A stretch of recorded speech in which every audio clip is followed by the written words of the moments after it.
Saludos, muy buenas tardes, bienvenidos a la tertulia, un lunes más con todos ustedes. Gracias en primer lugar por acompañarnos. Ya sabe que el inicio de semana nos gusta empezar la programación en directo de esta casa de PTV Málaga con actualidad, debatiendo durante una hora y media sobre distintos asuntos con nuestros colaboradores habituales, que ya enseguida les paso a presentar. Han visto este sumario. En el caso de este lunes hemos seleccionado 6 o 7 temas. Yo quiero empezar pidiendo disculpas a todos ustedes y a los colaboradores, porque yo sé que la actualidad es muy amplia y que seguramente a ustedes les gustaría hablar de otros temas, o incluso también a nuestros propios colaboradores, pero una hora y media, 90 minutos, parece mucho tiempo, pero ya verán que en televisión no lo es y que seguro que nos quedamos cortos. Por lo tanto, yo y el equipo directivo de esta casa pues seleccionamos los temas que nos parecen pues más oportunos y que están más de actualidad. Si ustedes quieren plantear otro tema, lo mismo le digo a los colaboradores, pueden hacerlo a través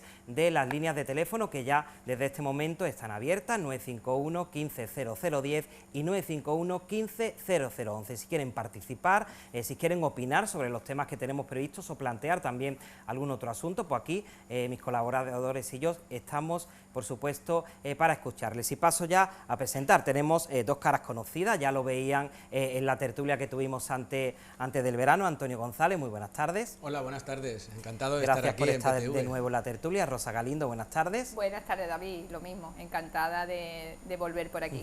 Y un colaborador nuevo, que damos también la bienvenida, Víctor Cabrera, muy buenas tardes. Hola, buenas tardes. Gracias por gracias. aceptar la invitación en esta tertulia. Yo espero pues que te sientas a gusto y que esto tenga vocación de continuidad, si así lo decides. Muchas gracias por la invitación.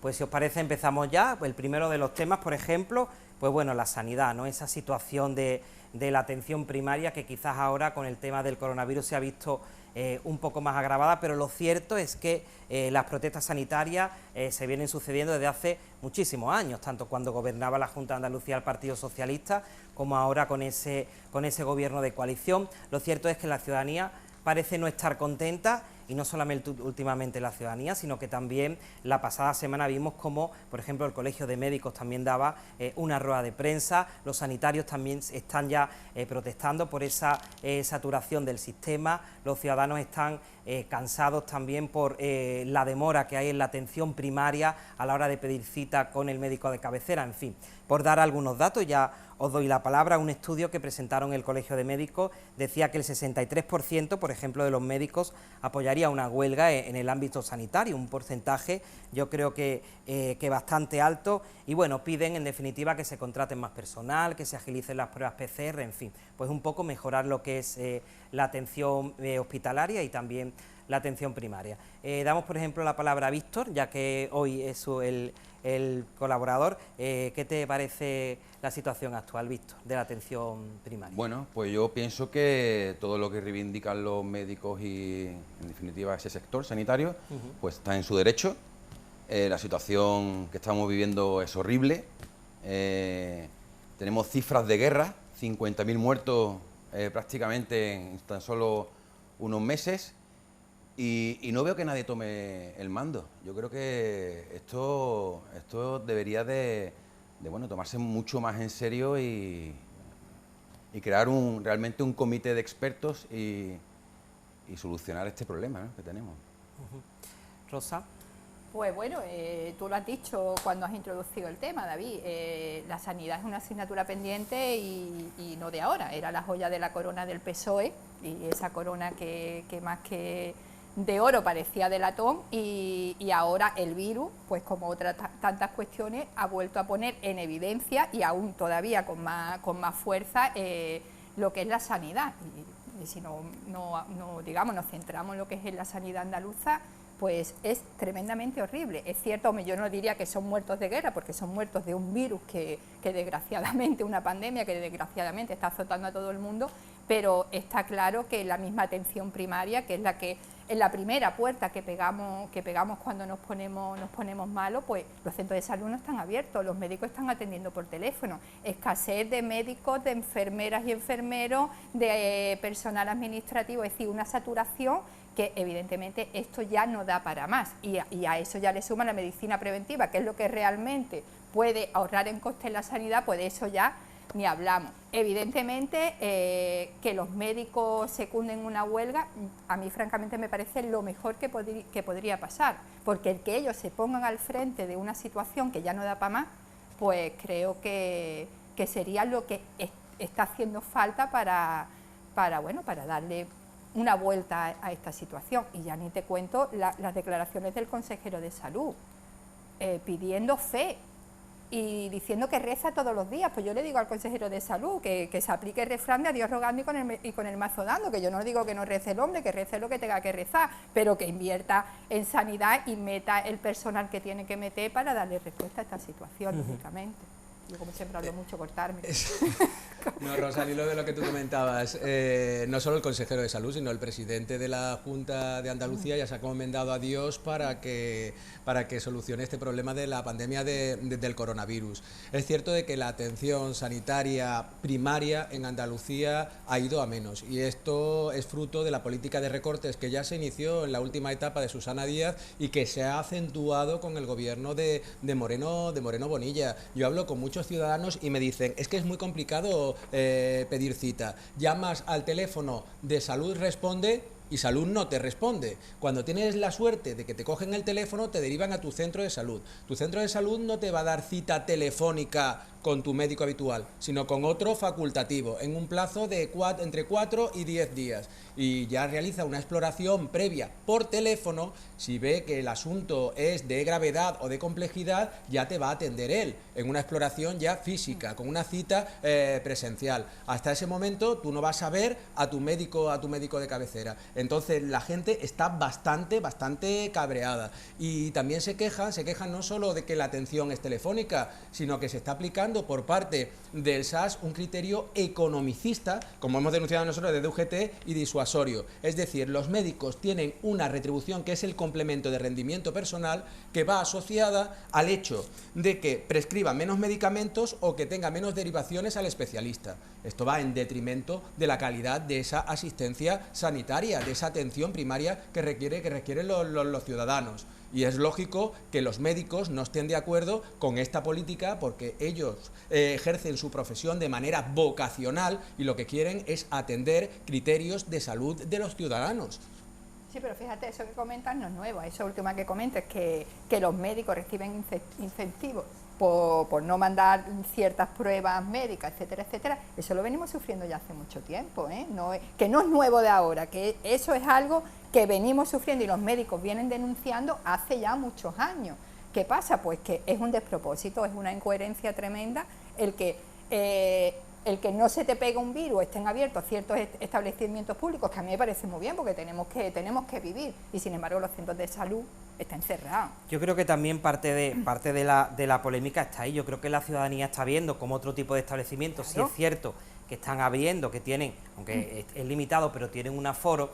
Yo entiendo que el no poderte atender presencialmente en el centro de salud, también hay muchas personas mayores que de manera telemática pues no están a lo mejor acostumbrados, ¿no?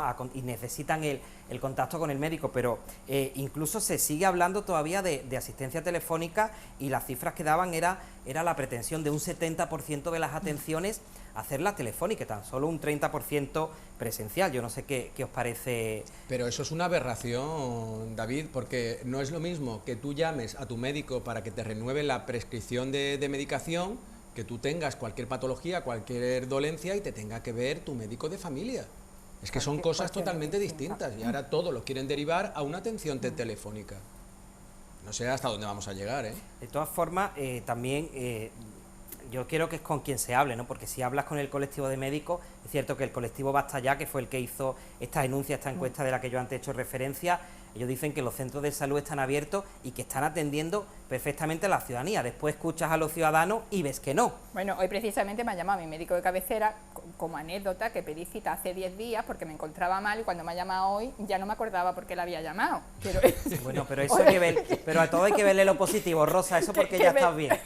Porque te has recuperado, No, pero que ciertamente es un despropósito. Y además, ¿qué hay detrás de todo esto? Bueno, pues que el virus se está queriendo utilizar, bajo mi punto de vista, para acabar privatizando lo que son los servicios públicos.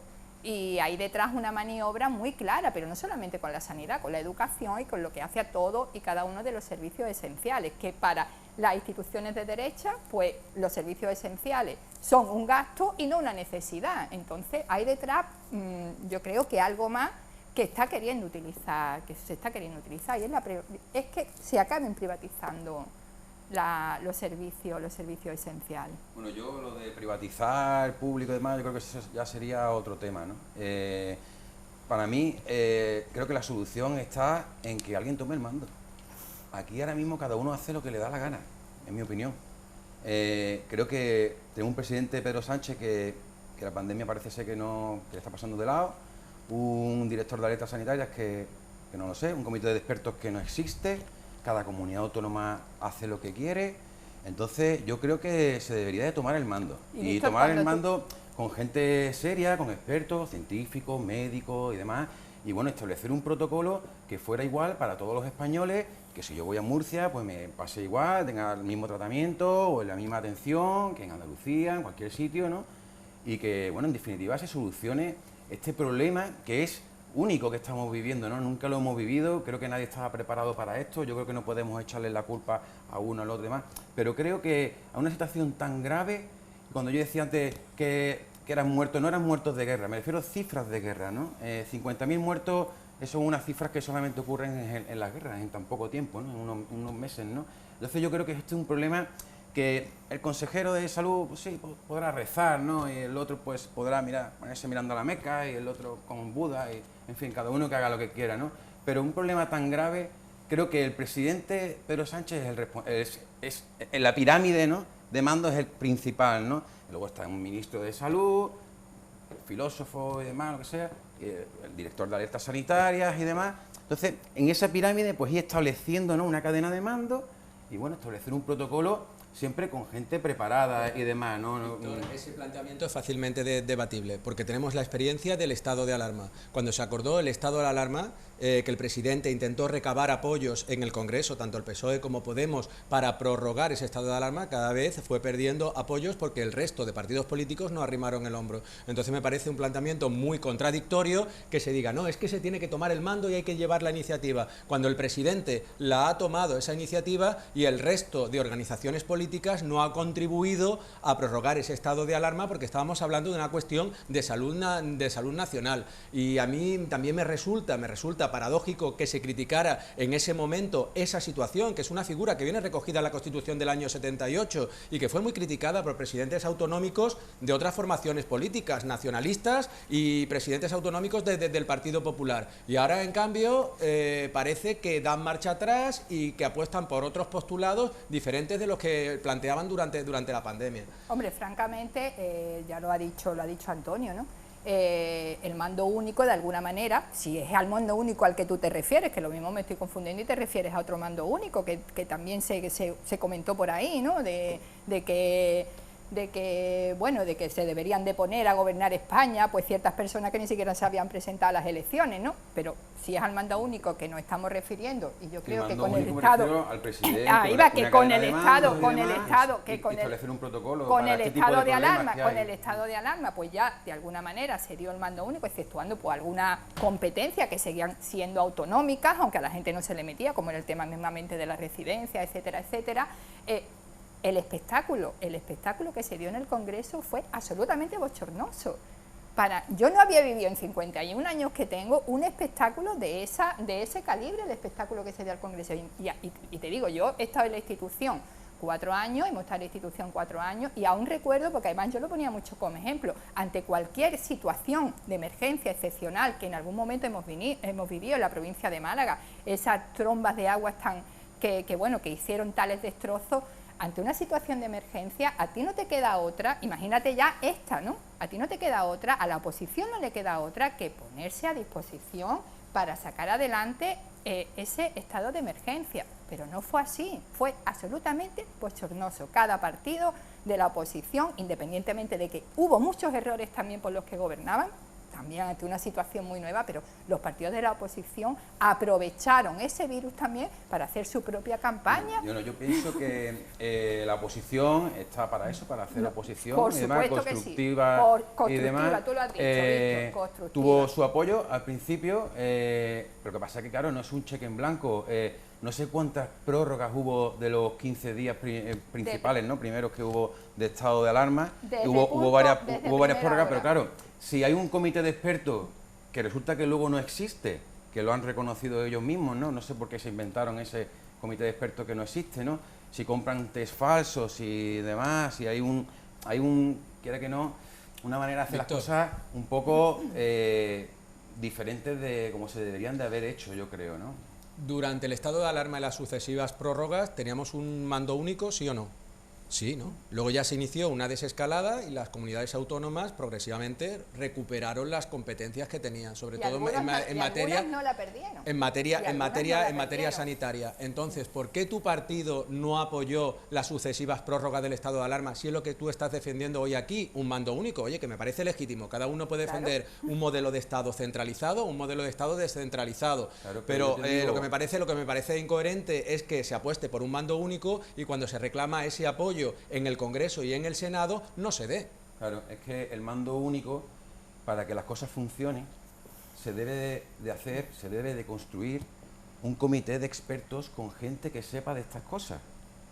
Entonces, si ese comité de expertos no se ha construido y se ha engañado a la población y se han hecho las cosas mal, pues entonces es difícil que yo pueda apoyar ese mando único. Ahora bien, se han devuelto las competencias a las comunidades autónomas y resulta que ahora la atención, bueno, pues ya hemos visto, ¿no? Un 63% creo que es de médicos, pues están a favor de una huelga. Pues entonces algo hay que no funciona. Si se hace un mando único con un comité de expertos real, con gente preparada y demás, y vemos que esas cosas funcionan, pues entonces quizás Vox puede apoyar en este caso, Víctor, fíjate, tú estás pidiendo un mando único desde el gobierno central, que lo está gobernado por una coalición de izquierda. Sin embargo, los problemas que estamos teniendo en la sanidad, competencia de la comunidad autónoma, está al frente el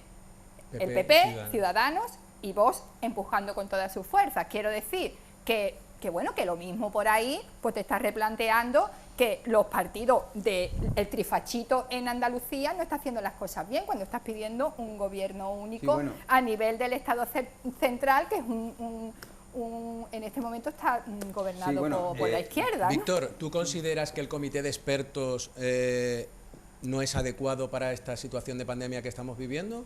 Porque seguro que han cometido errores, y lo ha apuntado antes Rosa, y coincido contigo, pero a mí Fernando Simón, cuando da explicaciones, me da garantía, porque es un epidemiólogo de reconocido prestigio. Fernando Simón no es un político, es un científico. Por eso digo que es un técnico. Y a mí me da seguridad, fíjate. Fernando Simón sería otro tema, ¿no?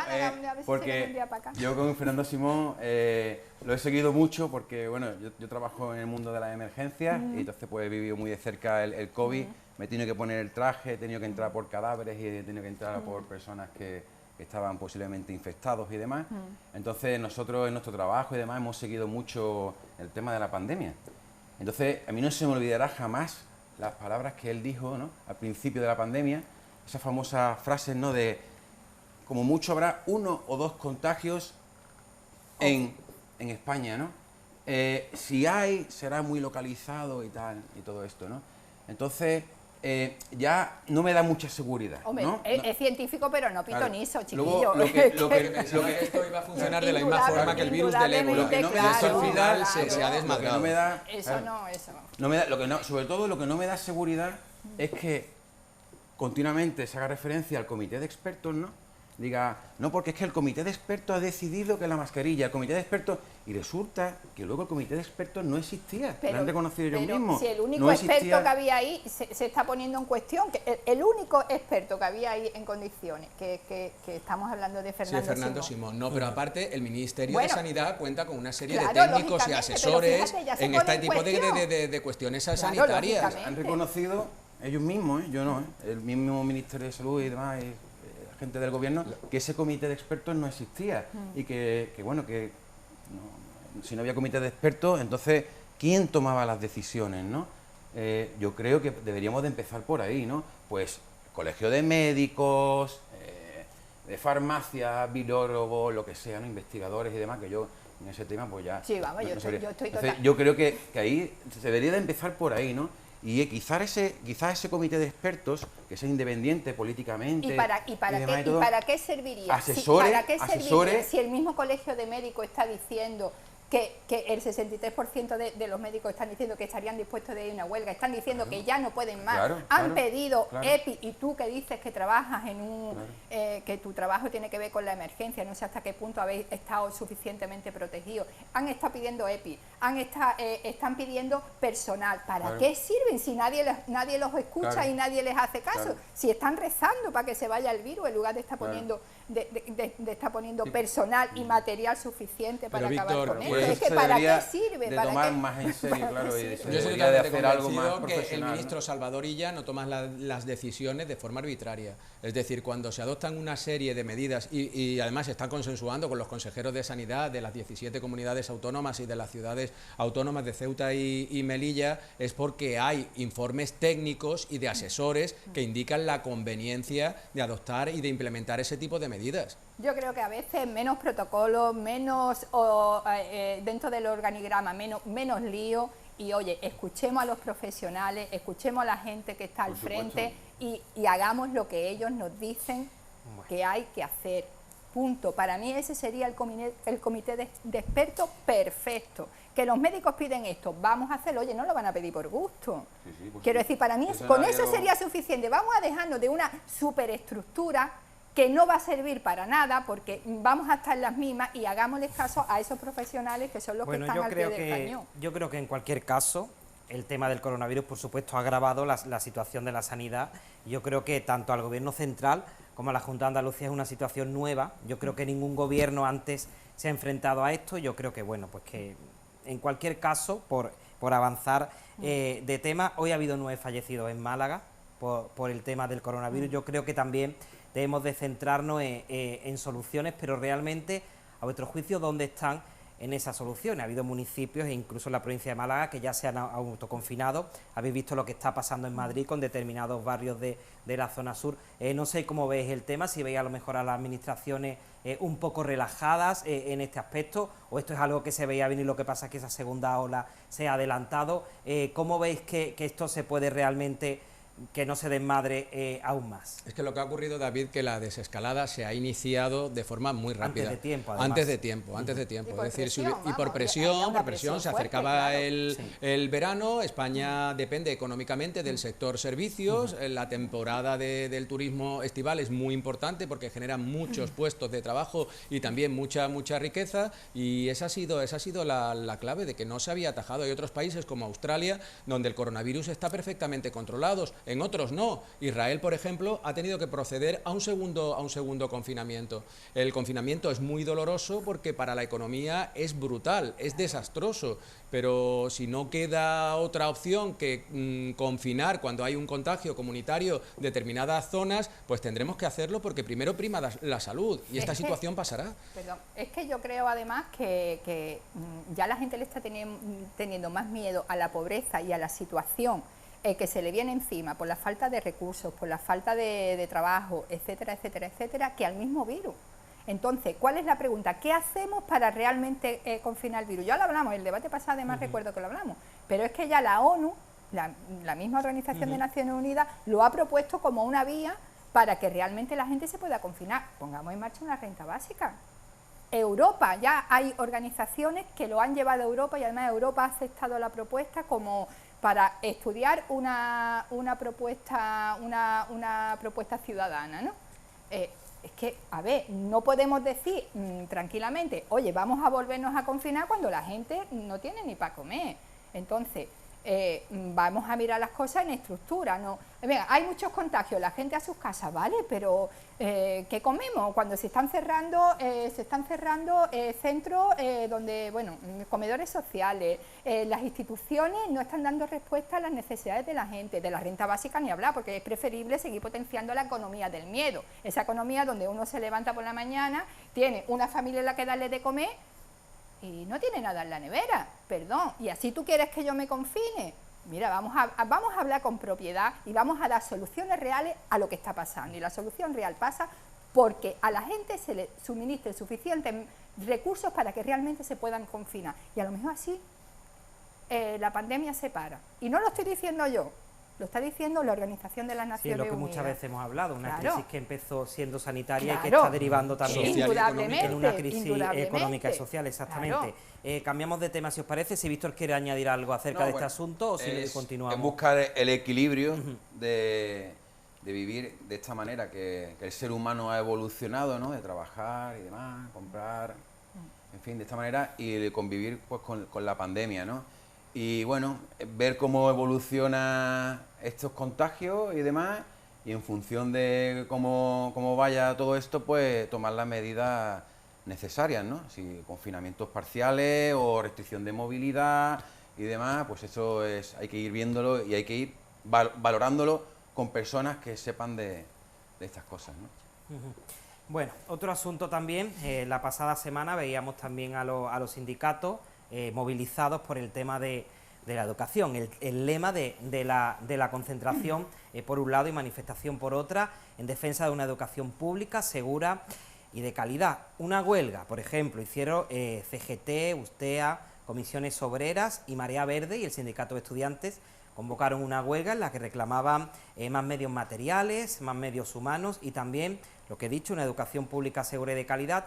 Y por otro lado, comisiones, el sindicato UGT, CESIF y el AMPE, pues hizo una concentración, reclaman medidas similares, pero por ejemplo también ellos sobre todo se centran en la seguridad, en que la vuelta a las aulas, tanto para el alumnado como para los profesores, sea seguro. Esto es otro tema igual que la sanidad, la educación también lleva mucho tiempo escuchándose, pero ahora, pues bueno, pues se han vuelto a movilizar. No sé cómo veis el asunto.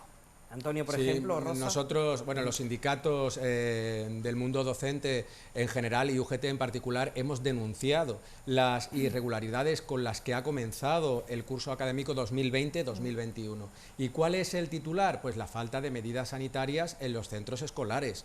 Es que se prometió una bajada de la ratio de 20-25 alumnos, una bajada por aula, y no se ha conseguido. Es decir, con ese número de 20 o 25 alumnos por clase no se puede mantener el distanciamiento social de 1,5 metros entre cada uno de ellos. Y tenemos otro problema, que es la falta de profesorado. No se están cubriendo las bajas. Sí es cierto que se han contratado interinos de refuerzo por el tema de la pandemia del coronavirus.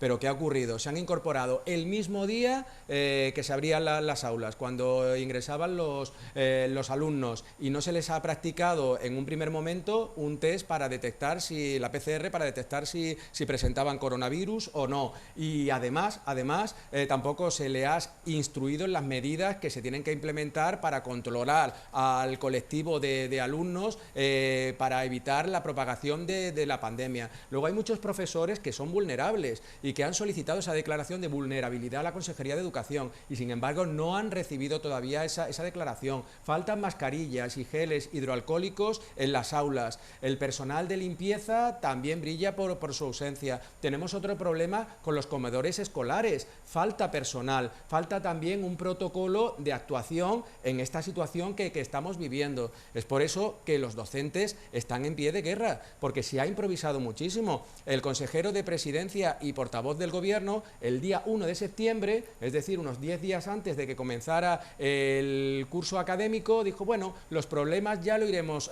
solventando, no, lo iremos solucionando, no. Tú tienes que tener una previsión, y es por eso porque hay más de 800 centros que plantean problemas, y además los centros docentes cuentan con una serie de trabajadores de otras empresas. No saben esas empresas si sus trabajadores se tienen que hacer la prueba PCR o no. como los profesores, y en la práctica no se está haciendo. Es decir, se debería ser más exhaustivo en ese tipo de medidas sanitarias, porque estamos hablando de un tema de salud, y los niños, por mucho que se le controle, mantienen un contacto unos con otros. Totalmente. Entonces es una cuestión bastante delicada. No, y es un tema a mí, bueno, no sé si Víctor, que estamos aquí, nos metemos, si quieres comentar algo antes. No, estoy vale, escuchando vale, y perfecto. me No, es parece- que como yo solo habla bastante, por eso te comento. No, escucho ya que a mí personalmente es un tema que me preocupa muchísimo, tanto como el de la sanidad. Yo estuve apoyando la concentración y también la manifestación, es decir, que estuve allí, tuve oportunidad, además de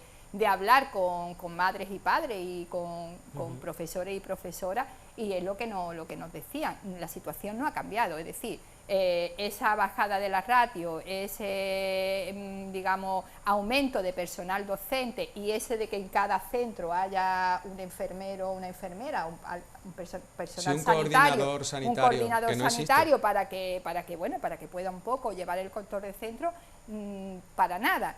Me preocupa porque, claro, mucha gente pues ya está pensando, bueno, la educación, bueno, pues que no asistan los niños a clase, y realmente me parece un problema, pero un problema por los propios niños. Es decir, la educación no es una pantalla. Un niño o una niña que va a la clase, más allá de aprender matemáticas, que por cierto, unas matemáticas las puedes aprender, te las puede enseñar tu madre o tu padre incluso, pero hay otro tipo de cuestiones que no lo aprendes como no sea con tus pares, en el día a día, en el trabajo del equipo, etcétera, etcétera. Y para los niños pequeños, disculpa, es también un ambiente socializador, sobre todo también en la escuela. Indudablemente. Y luego, por otro lado, que algo de lo que tampoco se habla y también personalmente me preocupa muchísimo, son esos niños y esas niñas con diversidad funcional, que para ello es absolutamente imprescindible el que haya un ambiente adecuado en esas clases y bueno, y asistir y relacionarse con los demás niños y con las demás niñas. Eso es como todo.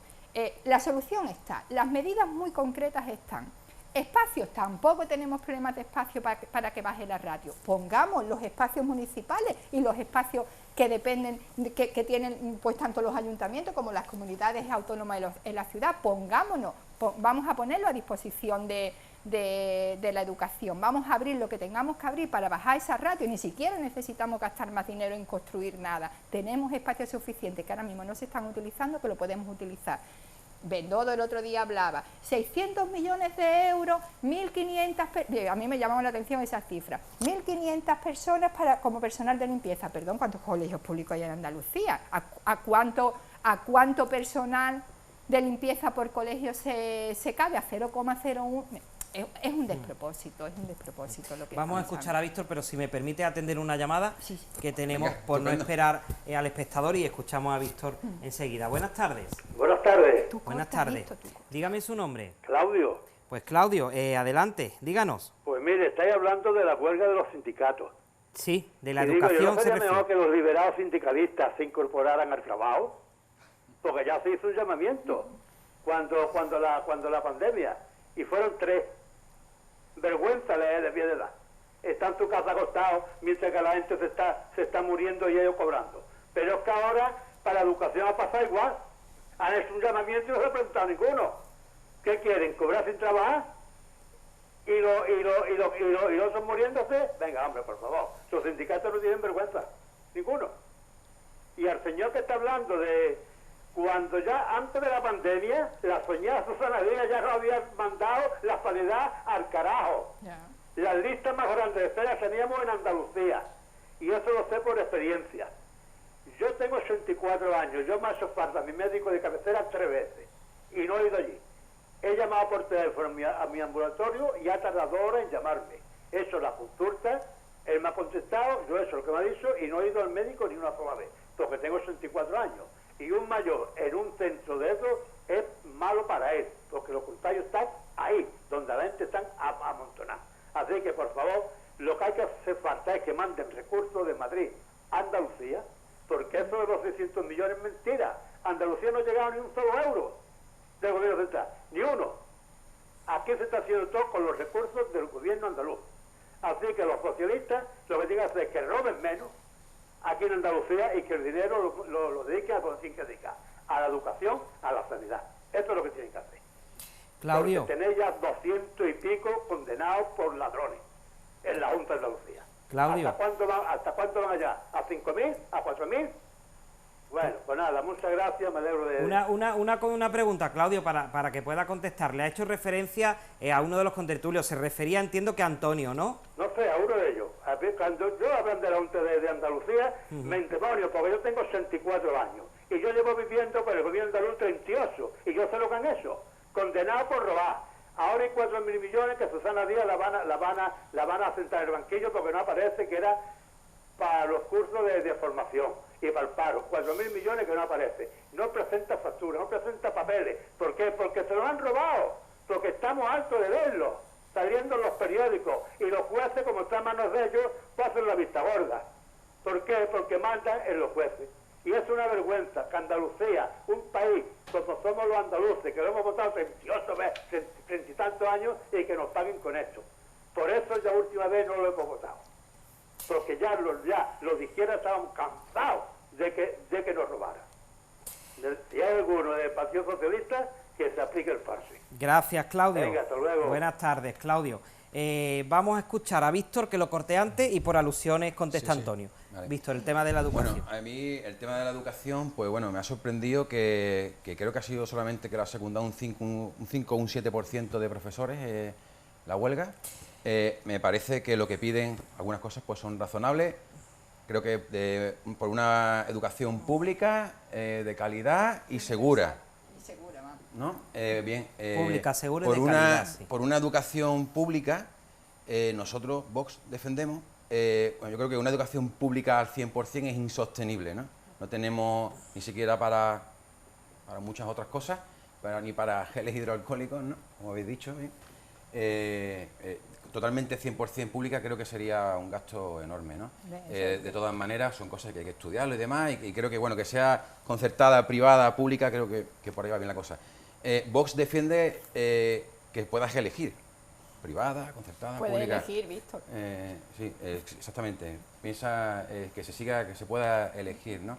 De calidad, pues ahora mismo exigirle a la Consejería de Educación calidad, cuando solamente tomaron posesión el año pasado, creo, con una pandemia por medio y demás, es bastante difícil, ¿no? Que consigamos mejorar en unos meses la calidad de la educación, ¿no? Este señor lo ha dicho muy bien, ¿no? Casi 40 años de socialismo aquí en Andalucía, y teníamos el mayor fracaso escolar, la mayor tasa de abandono, la menor inversión por alumno de España. Creo que el País Vasco doblaba en inversión por alumno.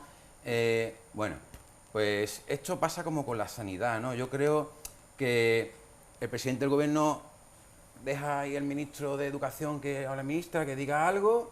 La ministra está desaparecida, todo el mundo no sabía si se iba a retomar las clases, si iba a ser mediante ordenador y demás, y todo esto. Al final se han retomado las clases, le han dado las responsabilidades a las comunidades autónomas, y las comunidades autónomas, pues al final le han delegado en los directores de los colegios, ¿no? O sea, se han ido, yo creo, ¿no? Mi opinión, se han ido como un poco como soltando. Pero fíjate qué curioso. Pero permíteme, Ya termino. Sí, Se han ido soltando, ¿no? Y al final el director del colegio, el coordinador de COVID y demás, es un poco el que tiene que tomar las medidas, ¿no? Ayer, hablando con una profesora, que pregunté un par de cosillas nada más, me dijo, dice, mira, le podemos poner el ratio que quiera, la separación y tal. Los niños pequeños y demás, la mascarilla a las 2 horas está llena de suciedad, de todo, de moco, de no sé qué, de tal. Tú haces un PCR a todos, como tú exigías, ¿no? PCR a todos, pero es que al día siguiente podemos venir todos con el COVID.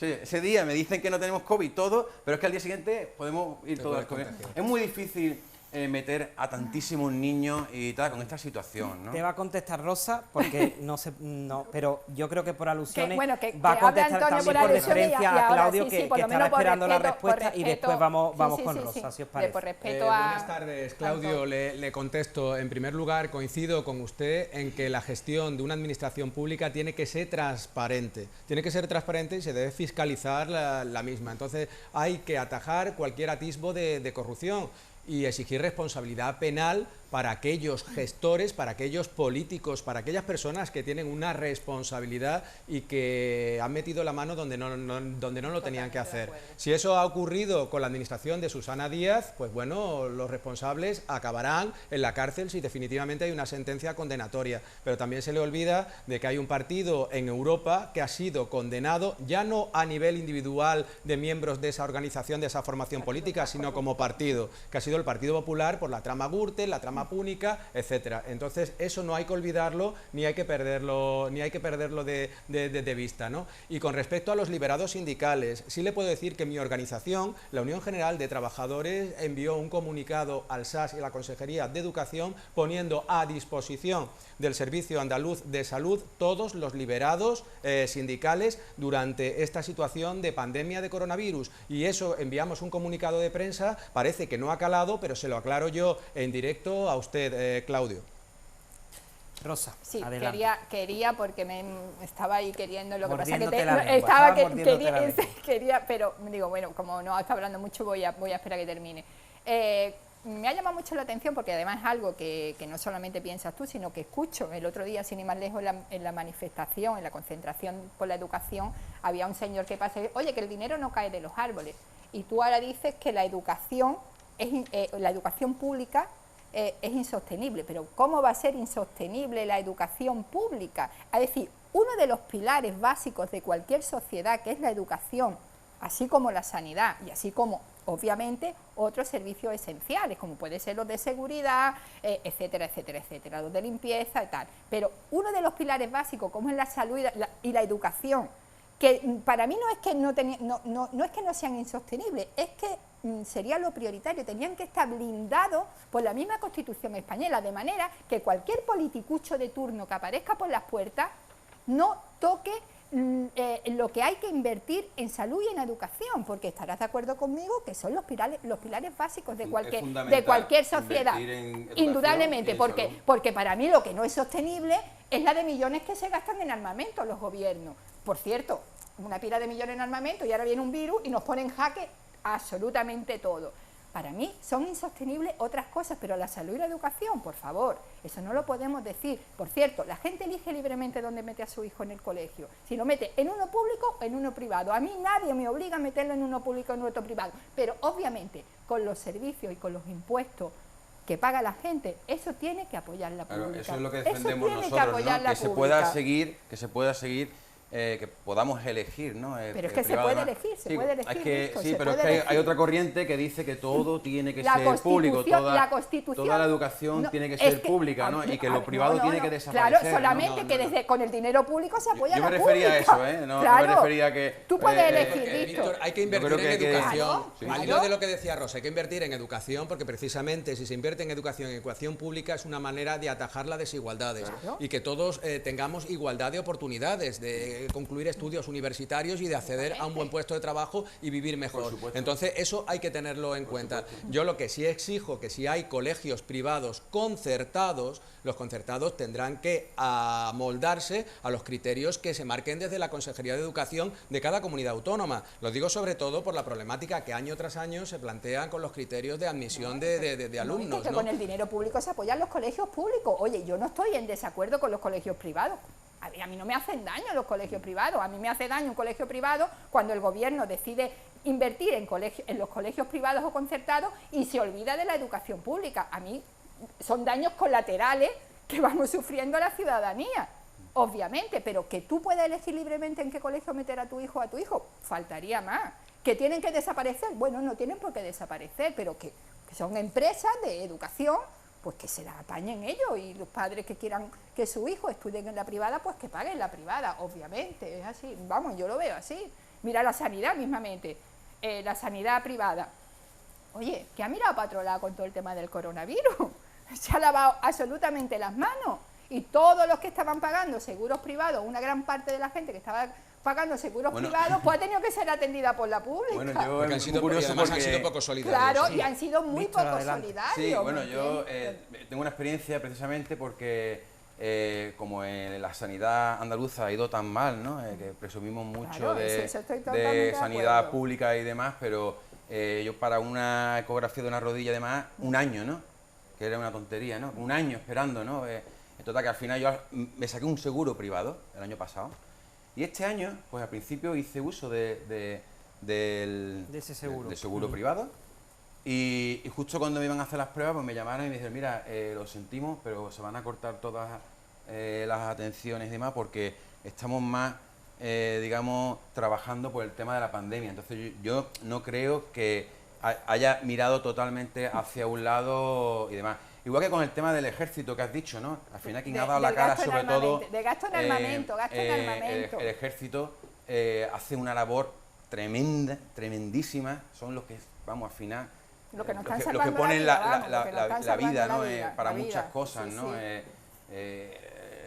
Y nevadas, terremotos, misiones... Claro, que hagan ayuda humanitaria, es lo menos, humanitarias claro, y que es lo demás. menos que Entonces yo podemos también hacer. creo que educación, por Para supuesto, mí es sí. para lo que sirve el ejército, para lo único que se le debería dedicar. Yo te he Sí, es escuchado, verdad, tienes razón, perdona, que es que no- Sí, Víctor, perdona. yo creo que educación sí, por supuesto, una mayor inversión, salud sí, por supuesto, una mayor inversión, en justicia también y por supuesto en el Ministerio de Defensa, ¿no? Que son los que nos defienden con su propia sangre y somos países el que menos invierte en defensa de toda la OTAN y probablemente creo que de Europa, ¿no? Bueno, avanzamos. ¿Queréis Sí, añadir sí. algo o No, continuamos? me voy Si no, allá, porque pues si no, pasamos a otro esto da tema. para mucho y prefiero... Esto da desde luego para mucho, pero bueno, por Y tocar un prefiero poco... no hablar. Víctor, tú un poco- disculpa, tú cuando se me dice que estoy hablando, que yo soy muy impulsiva. Yo te escucho Tú tranquilo ves, tú, yo y... soy Pero esto es impulsiva. un debate, además, vosotros con la educación Sí, que sí, tenéis, sí. No, que ya a mí no me sabéis que importa, que podéis... cuando yo tú me lo dices, ay, Rosa, eso. Víctor, sí. a Rosa ya la conocemos. No, ya la estoy conociendo, ¿eh? No está en medio por casualidad, está para que ella va. Está ahí para... Pues sí, bueno, un tema que también ya estos días pues se está debatiendo, ¿no? Es un debate en la sociedad y también en el Congreso, es esa ley de memoria democrática, antigua ley de memoria histórica que en el año 2007 pues ya Zapatero, ¿no? Pues ya aprobó una ley cuyo anteproyecto se aprobó la pasada semana en el Consejo de Ministros. Tiene muchísimos puntos, yo les voy a relatar algunos, ya entramos en materia. Por ejemplo, pues declara nulos de pleno derecho esos juicios del franquismo sin garantías, pretende transformar el Valle de los Caídos en un cementerio civil, incluye una condena expresa al golpe de Estado, al golpe militar, de 1936, pretenden expulsar a la orden a los benedictinos, no habrá asociaciones franquistas sustentadas con fondos públicos, pretenden llevar también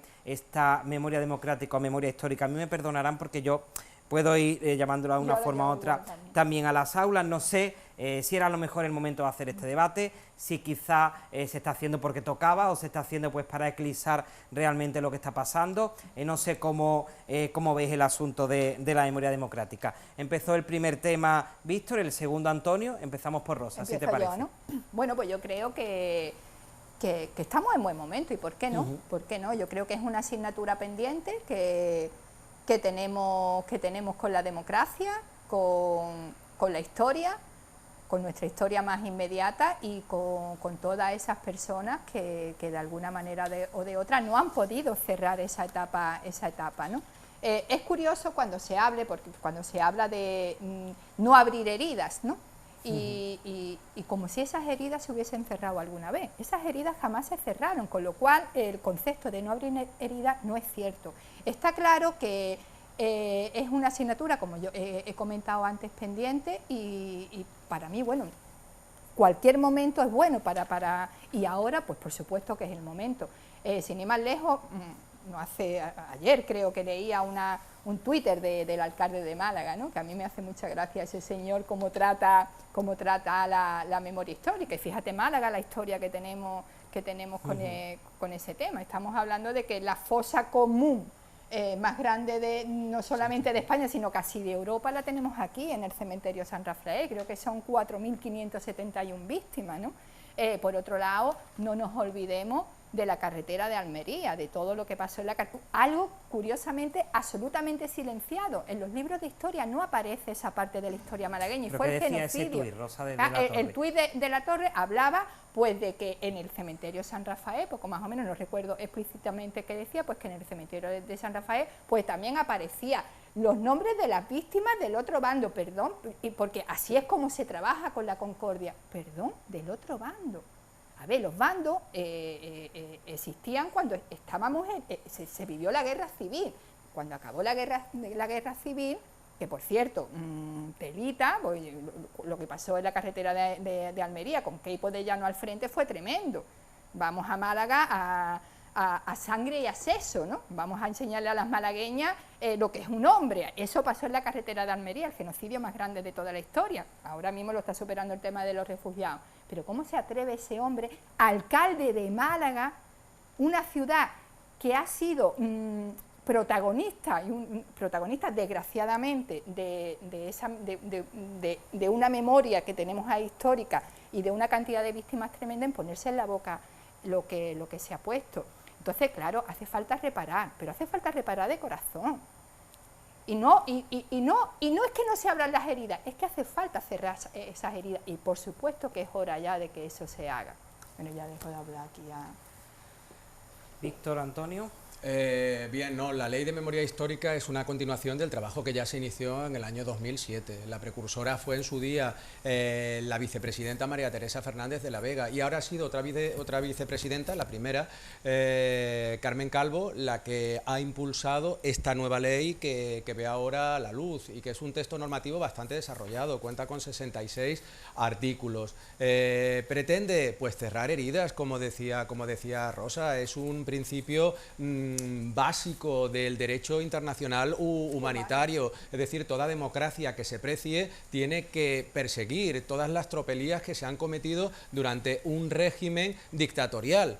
¿Y qué medidas se adoptan? Pues bien, declarar, como tú has apuntado, declarar nulo de pleno derecho esos procesos judiciales sumarios. Muchas personas fueron condenadas sin derecho a un juicio justo y fueron fusiladas. También es necesario tener una visión más objetiva de lo que ha sido esas décadas de dictadura, y por eso se van a modificar los contenidos curriculares, las enseñanzas de historia, tanto en bachillerato como en la ESO. Se va a crear una fiscalía de sala dependiente del Tribunal Supremo, que coordine todo el tema de justicia y de reparación a las víctimas, y que investigue las violaciones de los derechos humanos durante el franquismo. Y lo que me parece fundamental es que se ilegalice todas esas fundaciones, como la Fundación Francisco Franco, que hacen apología y exaltación de la figura de un dictador. Es que hasta dónde podíamos llegar. En Alemania no se permiten fundaciones que exalten la figura de Adolfo Hitler, o en Italia de Benito Mussolini, porque aquí se permiten ese tipo de cuestiones, ¿no? Porque en un Estado democrático y de derecho. Aquí, desgraciadamente, Víctor. Bueno, este es el comodín franco, ¿no? Tenemos récord de paro, tenemos una pandemia con 50.000 muertos, tenemos el escándalo de Delci, las maletas de Delci, el escándalo de Podemos ahora y tal. Bueno, tenemos un montón de cosas, un montón de problemas, lo que acabamos de hablar de la sanidad, de la educación y demás y todo. Lo importante ahora es la Cruz del Valle de los Caídos. Bueno, no sé, en el 2018 más de 200 investigadores e historiadores pidieron al gobierno la eliminación de la Ley de Memoria Histórica, ¿no? 2007 fue la Ley de Memoria de Zapatero, ahora la Ley de Memoria Democrática, que para mí es la Ley de Memoria de la izquierda, ¿no? Ellos dicen que hay que reparar a partir del 18 de julio exactamente, ¿no? Antes en la República, resulta que desde que ganaron las elecciones en febrero hasta el levantamiento del 18 de julio, fue todo idílico, ¿no? Los juicios tenían todas las garantías, ¿no? No había paseillos por la calle, no mataban a gente en una tapia, no sé. Tengo aquí testimonios que hablan de, bueno, una locura, ¿no? Lo que había en esa época, entre febrero y el 18 de julio, ¿no? 5 días antes del 18 de julio mataron al principal líder de la oposición, como si mataran hoy en día a Pablo Casado o a Abascal, creo que en marzo o en mayo detuvieron a José Antonio Primo de Rivera, ¿no? A Gil Robles no lo mataron porque se encontraba en el País Vasco, ¿no? Creo que los 3 líderes de la oposición, a uno mataron, a otro lo encarcelaron y otro no lo mataron, se escapó de milagro, ¿no?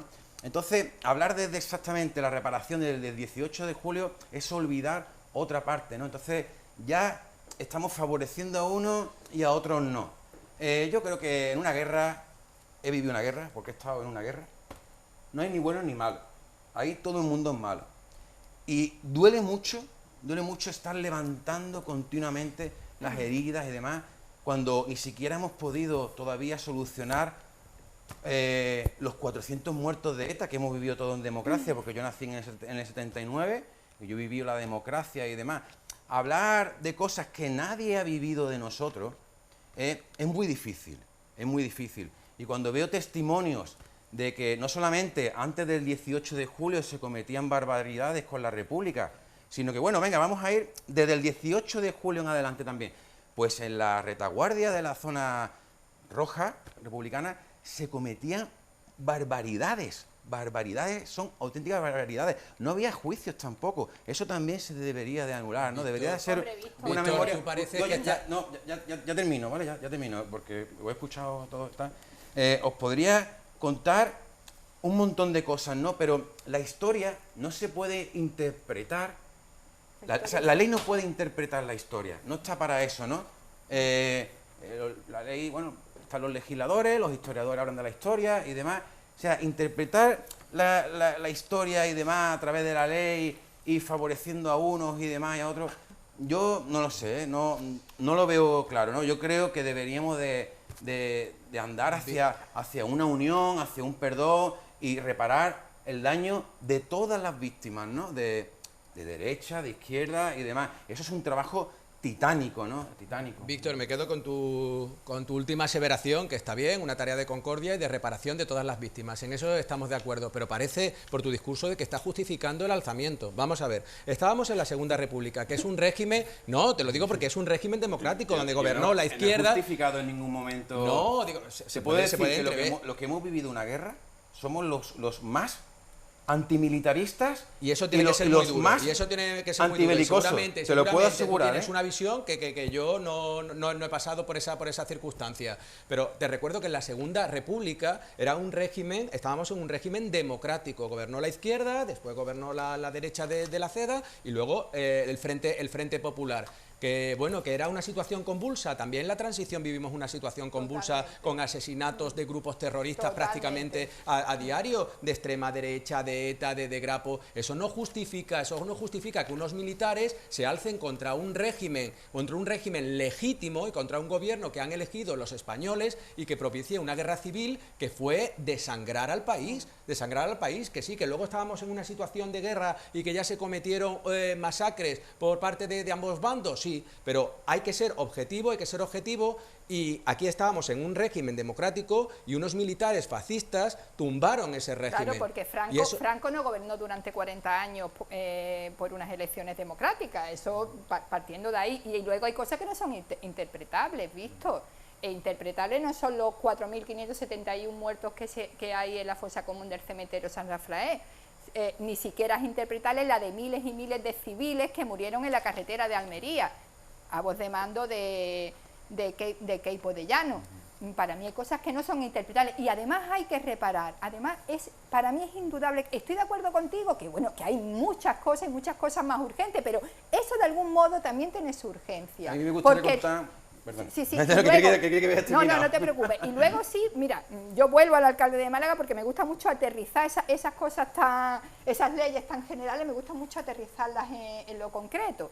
El alcalde de Málaga pues, habla mucho de concordia, pero sin embargo aquí teníamos la casa, no sé si os acordáis, la de Villa Maya, que estaba por el Limonar, que hace un par de años pues justamente mi compañera Isabel Terralbo, que estaba en la comisión de urbanismo, pues se dio cuenta que le iban a derribar. Bueno, esa historia no estaba protegida arquitectónicamente porque no tenía nada a nivel arquitectónico que consideraran de proteger, pero sí tenía una historia detrás, una historia que ahí sí podía, esa casa sí podía haber sido un símbolo de la concordia. ¿Por qué podía haber sido un símbolo de la concordia? Porque el cónsul que vivía allí, el cónsul de México, acogió y ayudó tanto a personas de un frente como a personas de otro. Sin embargo, pues esos que se llenan la boca de concordia y que se llenan la boca, pues mira, caso omiso, y esa casa que hoy por hoy podía haber sido un símbolo de verdad de concordia aquí en Málaga, pues se derribó. Acabo derribándose. Se acabó derribando. Víctor nos quería contar algo, pero es que siempre te toca a ti, pero tenemos otra llamada, la atendemos. Bueno, venga. Venga. Pero tengo aquí un segundo nada más. Pues venga, un segundito y que no te preocupes. ¿Seguro? Yo quiero que te sientas cómodo. Pero Estoy estupendo. atendemos a Sí, la me audiencia y regañas a mí enseguida ya. contesta Víctor. Buenas tardes. Hola, buenas tardes. Buenas tardes, dígame su nombre. Jara. ¿Sara? Jara. Pues venga, adelante, díganos. Sí, mire, tengo unas cuantas preguntas, unas cuantas cuestiones para plantear a los presentes y me gustaría comenzar por Rosa. Sí. ¿Usted conoce desde dentro un colegio concertado? Sí, lo conozco, Sara. Ahora te respondo si quieres. Vale. Usted sabe que se abren y se cierran líneas según la ratio a nivel estatal. ¿Sí? Sí, por lo tanto sabrá que hay muchas familias que tienen que llevar a sus hijos a los colegios concertados por falta de plazas en la pública. Porque se cierran líneas en la pública, efectivamente. Efectivamente. Entonces, estos niños que acuden por obligación, No, por si obligación. no tienen que estar sin escolarizar, ya no dependen de una empresa.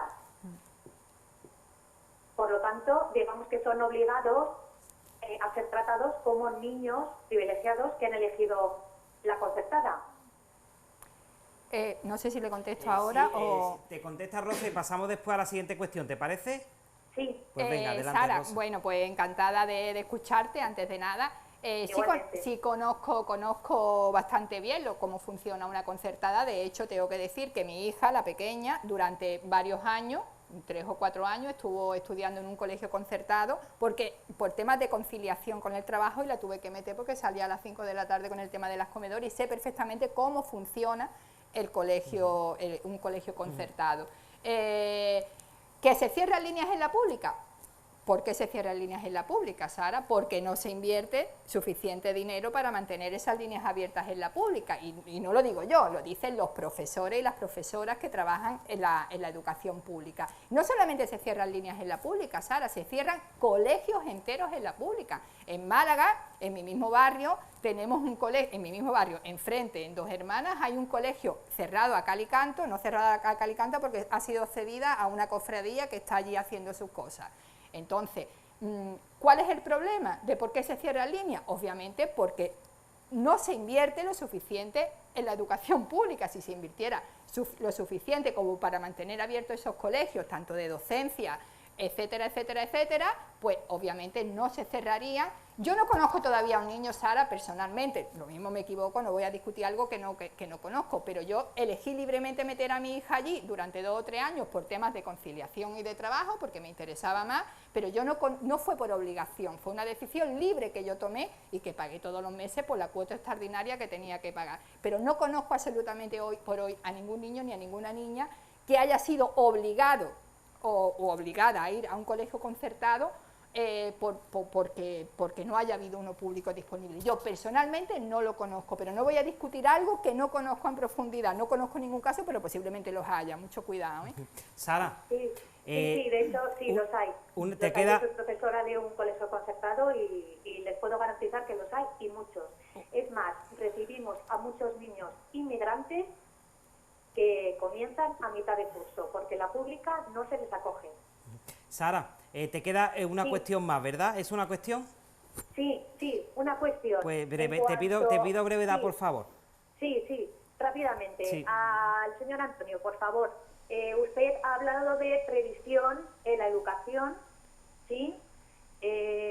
Teniendo en cuenta que el gobierno central se reunió 3 o 4 días antes de que los profesores empezáramos el curso, ¿qué previsión es esta? Porque yo antes de trabajar realmente no sabía si la educación iba a ser online, presencial o de qué manera. Sí, te contesto, Sara. Sara, muchísimas Es cierto, gracias, en primer lugar, Contesta, saludarte porque nos estás viendo en PTV, y en segundo lugar te contesto. La ministra Celaá también ha estado un poco lenta y ha recibido muchas críticas porque debería haber citado a los consejeros de educación de las diferentes comunidades autónomas para coordinar un poco cómo iba a ser el comienzo del curso escolar. Pero también te recuerdo que la educación, junto con la sanidad y con otras muchas competencias, han sido asumidas desde hace muchos años por las comunidades autónomas. Entonces, en cada territorio, y en concreto en Andalucía, tenemos que pedirle cuentas al gobierno de Juanma Moreno Bonilla. Y lo que no es de recibo es que el 1 de septiembre se hable de que ya se irán solventando los problemas, con una total improvisación. Se ha tenido todo el verano para preparar una cronología de las medidas que se tienen que implementar en los centros educativos en esta situación de pandemia, teniendo en cuenta que la pandemia podía ir a más, o bien esta crisis sanitaria del coronavirus podía disminuir, ¿no? Cosa que no ha ocurrido desafortunadamente. Sara. Vale, Antonio, rápidamente, por favor. Entonces, sí. ¿para qué sirve el Ministerio de Educación? Sí, el Ministerio de Educación marca unas directrices generales y se coordinan una Inexistente, serie de políticas, totalmente. Sara, pero la competencia en materia educativa en Andalucía, ¿quién la tiene? Respóndeme, Sara, por favor. ¿Quién la tiene? Sí, la tiene la comunidad. La tiene la comunidad autónoma. Igual Hay que pedirle cuentas Pero a la... si se transfiere esa esa competencia, ¿para qué nos sirve ese Ministerio de Educación? Desaparecido durante todo el verano. El Ministerio de Educación tiene que marcar unas directrices generales y ¿qué también directrices impulsar han una este serie, verano también para impulsar una profesores, normativa, padres y alumnos? también impulsar una normativa que sea homogénea para todo el territorio nacional. Lo que pasa es que luego cada parlamento autonómico va a legislar y va a desarrollar esa normativa de carácter estatal, entre otras cuestiones porque de acuerdo a los artículos 148 y 149 de la Constitución, las comunidades autónomas asumen una serie de competencias y una de ellas es la de la educación. Si el Ministerio de Educación va a estar interfiriendo en la política educativa que lleva a cabo cada comunidad autónoma, ¿para qué sirve transferir esa competencia, Sara? Efectivamente, ahí estamos de acuerdo. No sirve para nada. Pues Sara, muchísimas gracias, Sara, por llamarnos. A ustedes. Buenas a tardes. ustedes. Voy a seguir abusando de la confianza de Víctor, pero es que tengo que dar paso a un minutito de publicidad y enseguida volvemos. Y ya sí tiene Víctor la palabra. Vale. Bueno, pues ya estamos de vuelta, ya han visto un tiempo muy breve y ahora ya sí, Víctor, quería contarnos algo. Sí, yo con el tema de la ley de memoria de izquierda, porque no es una memoria democrática, que lo quiere imponer de dos maneras. Una con acciones educativas en los colegios, en bachiller, en institutos y demás y todo, y otra es con sanciones. Es decir... Sí, entre 200 y 150.000 euros, también lo tenía yo aquí.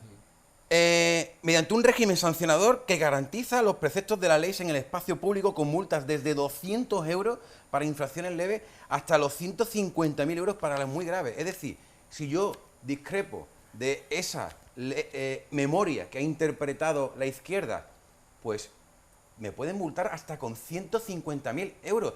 Si eso lo hacían o lo hacen las dictaduras. Odio, O sea, yo si discrepo de la historia, ya termino. Sí.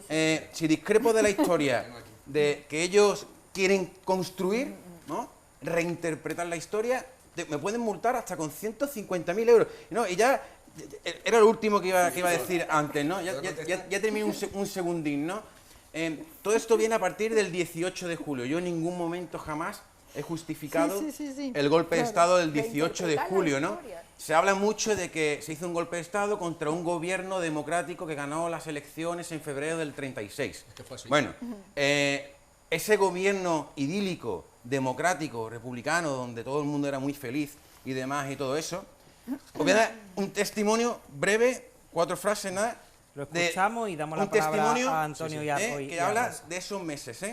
La anarquía reinaba por todas partes. Los obreros comían en hoteles, restaurantes y cafés, negándose a pagar la cuenta y amenazando a los dueños si esto llamaban a la policía. Las mujeres de los trabajadores hacían las compras sin pagarlas acompañadas de un tiarrón armado con un revólver. Muchos pequeños comercios eran saqueados. Cada día los huelguistas colocaban 5 o 6 bombas en edificios en construcción. Cada día, 5 o 6 bombas. Esa es la república idílica. Se ocuparon tierras. Pero bueno, vamos a ver. No, ya termino. Se ocuparon tierra, Pero se es que, propinaban Víctor, palizas a todo aquel sospechoso de ser de Víctor, derecha. hombre, vamos a ver. Es que ya termino yo, si ahora te voy a escuchar. Los vehículos en la carretera se paraban, se les exigía una contribución, se organizaban matanzas de personas de derecha. Bueno, una brutalidad enorme, ¿no? Y mataron a los líderes de la oposición y demás. ¿Sabéis de quién es este testimonio? A ver, dínoslo. Es de Clara Campoamor. Es de Clara Campoamor en un libro que ella escribió y se llama La Revolución Española vista por una republicana. Si una republicana dice todo eso, yo creo que hay que creerla.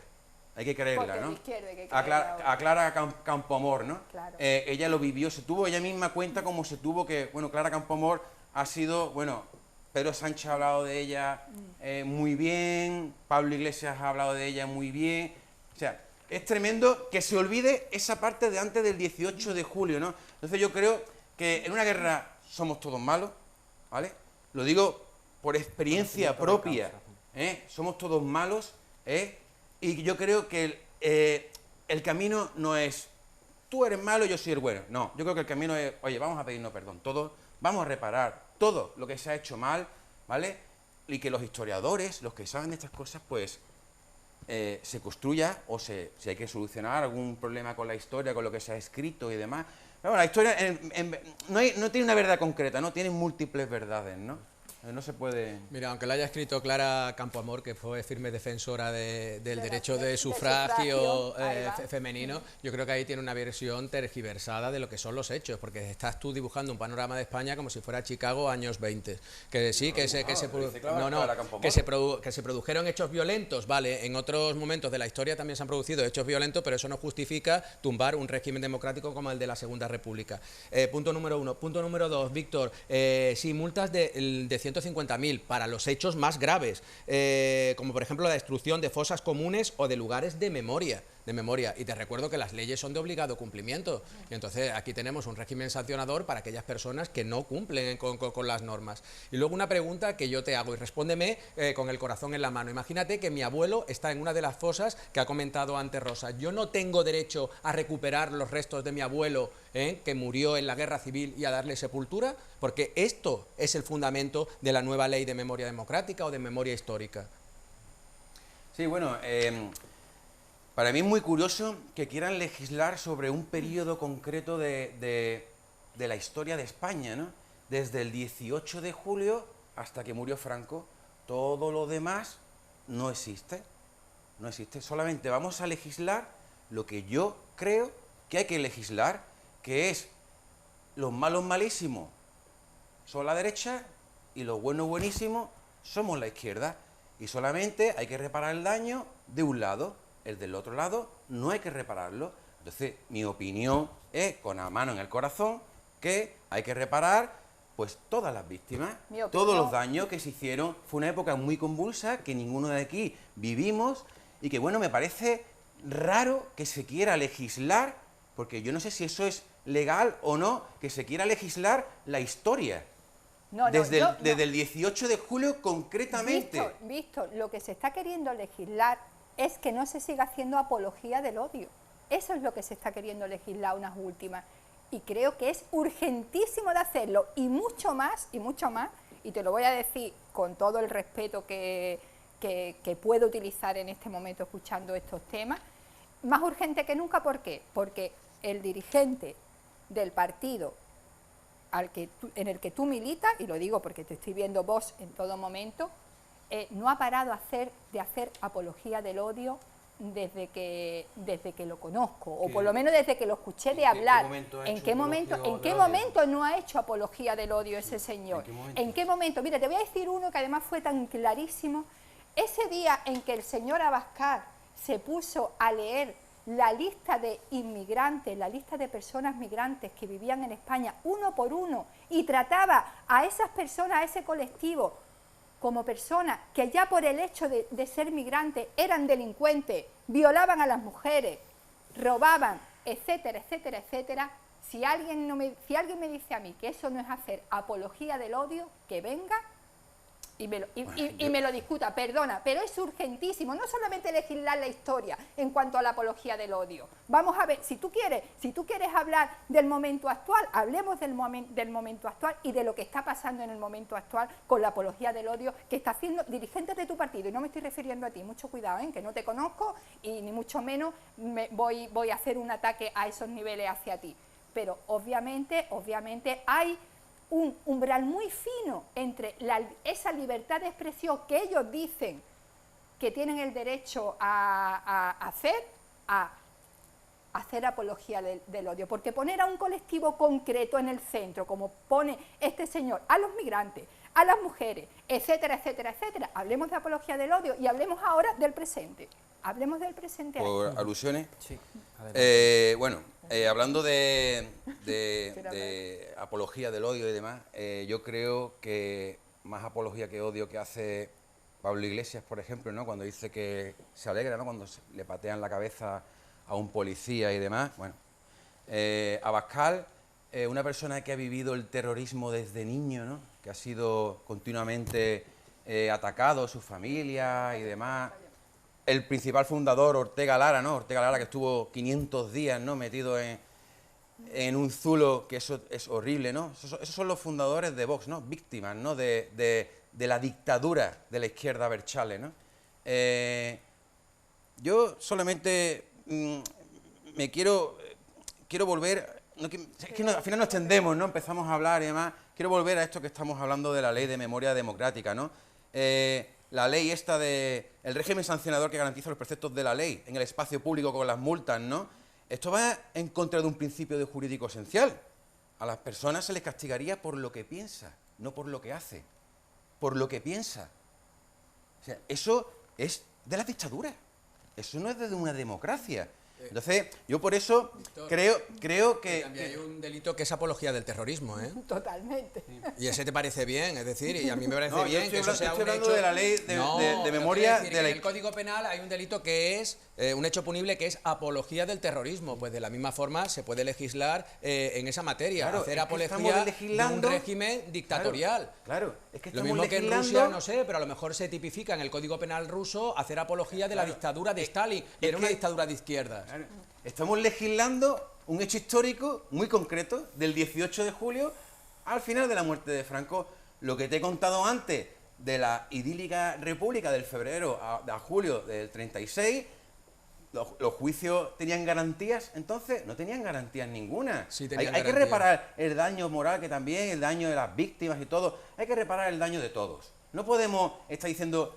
Esta historia la que yo cuento es la mía, la de verdad, y tú si piensas lo contrario... Hay Pero, partes de Víctor, la historia que Alemania- no son interpretables, Víctor. Hay En partes que Alemania no lo son. también se tipifica la apología Claro, de... indudablemente. Yo del no nazismo. me voy a poner, porque, ¿sabes? No, Las no, leyes pero es de que- todo el es que mundo Rosa- es muy no, difícil. Rosa No, quería pero- también Víctor, solamente contestar por aclarar, antes. como seguramente, y posiblemente coincidamos en algún que otro debate tú y yo, pues Uy, lo sé, yo, sí. por- Me va a entrar ganas de volver, ¿no? por aclararte, cuando yo hago alusión a Ortega y tú lo haces a modo de defensa a Pablo Iglesias, cuando te refieres a mí te digo que aquí me conocen y saben que no soy,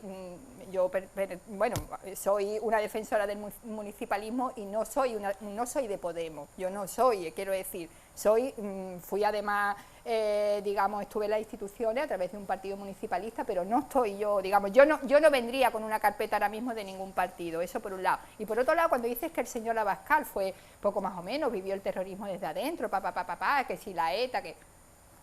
A lo mejor no me pega, seguramente os vaya a sorprender de lo que os digo, pero es que yo soy hija de Guardia Civil y tengo 51 años y os aseguro que sé lo que es vivir el terrorismo de la ETA desde adentro. Sé lo que es cuando un compañero de tu padre sale, hace servicio y vuelve y ya no vuelve y se deja pues la comunión de su hijo empantanada. Yo sé lo que es y eso no quita que intente mirar las cosas con objetividad. Obviamente yo no voy a estar en contra de la ETA, nunca jamás la voy a defender, pero no voy a defender ningún tipo de violencia. Tiene que doler mucho Entonces, ¿qué quieres que te diga? Y no por eso yo hago apología del odio, no, Tiene para que doler nada. mucho no. que el presidente de todos los españoles, tiene que doler mucho, tú que has sido víctima No, yo no he sido víctima. No, yo no he sido ¿Tu padre víctima de sí ha nada. estado en- No, mi padre tampoco fue víctima. Vale. Mi padre fue guardia civil Bueno, y hemos colectivo vivido amenazado, colectivo y hemos amenazado. vivido Mi desde padre- adentro, igual que señora Vázquez, y no por eso yo estoy haciendo apología del odio todos mi padre, los días. que doy el nombre aquí, mi padre ya falleció hace 9 años. Mi padre, que se llama José Cabrera Lobato, fue Policía Nacional. Mi padre estuvo en las listas de ETA para ser asesinado. Cuando la época de Martín Carpena y demás que mataron aquí, estaba en las listas de ETA. Entonces, una cosa que yo decía, ¿y si nosotros nunca hemos hecho nada, no? Además, entonces, duele mucho, ¿no? Yo no he sido literalmente amenazado, porque yo en esa época vivía en otro sitio. Duele mucho que el presidente de todos los españoles lamente profundamente la muerte de un asesino. Uno de los asesinos de Miguel Ángel Blanco, ¿no? Y Igor González, que se suicidó hace poco. Entonces, tiene que doler mucho, muchísimo, a las víctimas que Víctor, se lamente. También te digo una cosa, el el presidente de Partido todos los españoles, Socialista, ¿no? el Por Partido lo que hemos sufrido Socialista los españoles, de ¿no? Euskadi y el PSOE a nivel nacional cuenta entre sus filas con muchísimas víctimas tiene que han que dolerle. sido asesinados por la banda terrorista ETA y amenazados. Sí, tiene Y que duele, dolerle. y duele mucho también, Víctor, porque hoy por hoy, afortunadamente, la ETA ya no está vigente y como tú bien has dado una cifra, que no recordaba yo exactamente cuál era la cifra, 400 muertes por terrorismo de ETA. No, Duele 400 mucho. muertes no. sin aclarar todavía. Bueno. Estamos hablando de más de Más de 1000. 900. Pero 900 duele, y pico. duele mucho, te digo, no tenía yo Hay el dato muchas muy que claro. no Duele mucho de no parar de poner en el centro esas muertes, que me parece muy bien, que también la gente tiene que hacer sus cosas, igual que con la memoria histórica. No voy a ponerme a discutir de eso. Pero ahí está la violencia machista, que desde que se impuso como tal, se legisló como tal, llevamos más de 1000 mujeres muertas y, sin embargo, también, vuelvo a repetirte, pues la gente de tu partido, los militantes de tu partido y dirigentes de tu partido están que ya no saben lo que hacer para tumbar cada propuesta y para tumbar cada ley que hace a la protección de las mujeres. Creo que ese es el otro tema, ¿no? Ese tema era otro.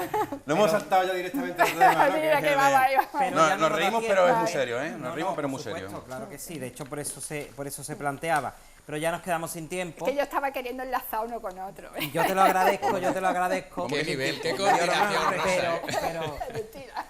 Pero Bueno, ya nos nosotros quedamos no sin tiempo. negamos la muerte de más, somos el partido que más contundencia Sí, sí. está en la respuesta hacia estos asesinatos, ¿vale? El único que pide cadena perpetua es Vox, los demás piden que vuelvan a salir a la calle estos asesinos, el único tampoco y es el único es. que pide cadena perpetua y contundencia No, hacia fíjate estos tú, ahí asesinatos. desgraciadamente no es el único que la Pues, pedí. Víctor, Rosa y Antonio, muchas gracias, Nada, gracias por a acompañarnos. Si habéis estado a Gracias. gusto, que yo espero que sí. Muy bien, Sí, muy sí. El bien. mes que viene de nuevo, pues si queréis, nos vemos aquí. Y a todos ustedes, ya saben, el próximo lunes en directo de nuevo aquí en PTV Málaga, en la tertulia a partir de las 6 de la tarde. Bueno, está bien, ¿no?